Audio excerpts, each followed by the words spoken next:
Ladies and gentlemen, can you remember what it was like playing a game for so long, having so much to do, so much to unlock, not running into any game-breaking bugs, and games just releasing as a finished product?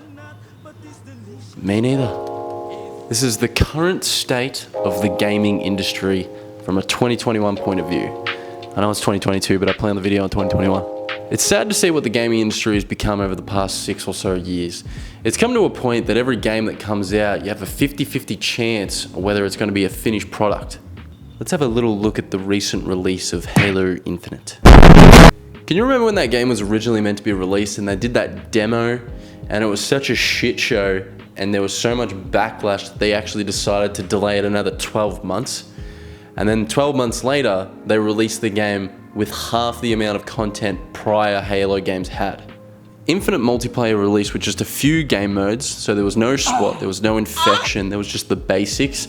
It released with no Forge, which is a staple in the Halo games, and it released with no co-op campaign.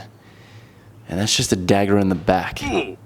Imagine if they released the game 1 year ago. Like, I don't even know what they would have had to release. There would have been people running around with no guns. I'm pretty sure there would have been one multiplayer map. That's it, maybe? Let's have a little bit of an example. Halo Infinite was in development for a little bit over 4 years. Halo Reach was in development for 3 years and it released with... Wait, what's that noise? Co-op campaign, Forge, Invasion, more than 3 multiplayer game modes, a fully unlockable customization system, not locked behind a paywall. But to be fair, I guess the best thing about Halo Infinite is it actually released as a smooth game. There was no game-breaking bugs, the gameplay was satisfying and smooth, and it wasn't called Cyberpunk 2077. They ask you how you are, you just have to say that you're fine. I mean, I understand that game was delayed like numerous times, but who the fuck actually works there, put that game in an Xbox One and thought, this looks bloody good? Can you imagine if a game released like that 10 years ago? I can't, because I never played one. I know games are hard to make and they take a lot of time, but even games that are releasing with full content are still going against their player base. Can you remember when Star Wars Battlefront 2 came out?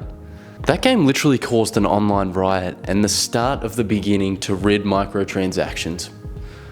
Battlefront 2 became so pay to win that kids were creeping into their parents' Gucci handbags, stealing their credit cards, and gambling their houses away. That's a lie, but I'm pretty sure people did file lawsuits. Man, I honestly remember playing my Xbox 360 and playing Gears of War, Red Dead Redemption, Modern Warfare, Dead Island, the Gears of War series. So many games that I've rarely ever felt dissatisfied with. Let's quickly take a look at a game that does loot boxes right. And that's Overwatch. I haven't spent a dime on that game ever since I bought it, yet its progression system is so fast. Looking at you, Halo Infinite. They're constantly releasing new skins that are always available through in-game currency, which, believe it or not, is actually quite easy to tally up if you play the game. They do regular seasonal updates to keep people engaged, and even though they're taking an eternity to release Overwatch 2, I always find myself coming back to Overwatch. And I'm almost diamond. As a huge fan of the Battlefield series, I was honestly shocked when I played the beta. I don't think I've ever played a worse beta for a game in my entire life, and I actually had no idea how they expected to fix these things before the game released. And they didn't.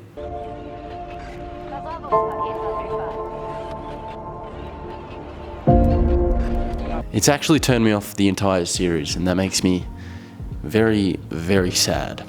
Now, I think Cyberpunk will honestly go down as one of the worst released games ever. And I hope this serves as a bit of a warning for developers that sometimes it is still better to delay games, even if there is pressure from the customers. I found myself playing a lot more indie games, and even though they're a lot lower budget, they feel a lot more complete and finished. In total recap, I miss the days where progression and customization wasn't locked behind a paywall. Honestly, Halo is my favorite game series of all time, and it was my most anticipated game for 2021.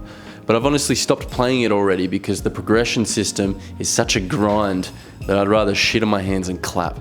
I feel AAA games are no longer the sorely awaited games they used to be. Call of Duty never changes, it's the same product every single year. Battlefield is broken, and everything else just doesn't feel the same. I think new trends need to come along and extinct the old loot box era. Or maybe it's just me and I'm getting old and I need to stick to the Lego games.